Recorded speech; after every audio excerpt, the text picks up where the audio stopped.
Italy ট্রেভিজো শহরের কয়েকজন উদীয়মান তরুণদের আয়োজনে 6 সাইড ক্রিকেট টুর্নামেন্ট 2025 সম্পন্ন হয়েছে।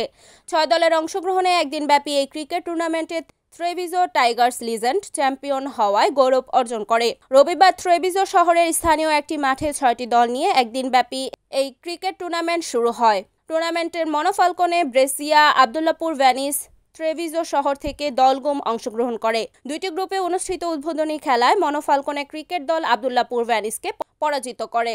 ধারাবাহিকভাবে অনুষ্ঠিত খেলায় পর্যায়ক্রমে সম্পন্ন হয়ে ট্রেভিজো টাইগার্স দলের লিজেন্ড ও সুপার উত্তীর্ণ হয়। ফাইনাল খেলায় টসে জয়লাভ করে লিজেন্ড দলের অধিনায়ক মাসুদ ব্যাট করার সিদ্ধান্ত নেন এবং টাইগার্স সুপার দলকে বল করার আমন্ত্রণ জানান।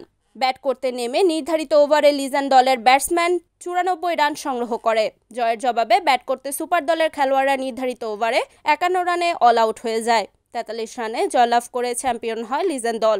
জাহাঙ্গীরের উপস্থাপনায় পুরস্কার বিতরণী অনুষ্ঠানে অতিথি হিসেবে উপস্থিত ছিলেন এবং টুর্নামেন্টে পুরস্কার দিয়ে সহযোগিতা করেন ট্রেভিজো শহরের বিশিষ্ট ব্যবসায়ী ও কমিউনিটি নেতা মোর্শেদ আলম, কার্স সেরিয়া, গ্রাসপেন, সনি ও সোহেল চৌধুরী। প্রতিটি ম্যাচে ম্যান অফ দ্য ম্যাচ পুরস্কার, ম্যান অফ দ্য ফাইনাল ও চ্যাম্পিয়ন দলকে নগদ 600 ইউরো ও ট্রফি এবং রানার্স আপ দলকে নগদ 200 ইউরো ও ট্রফি তুলে দেওয়া হয়। টুর্নামেন্টের সেরা খেলোয়াড় হিসেবে মাসুদকে একটি মোবাইল ফোন পুরস্কার লাভ করেন।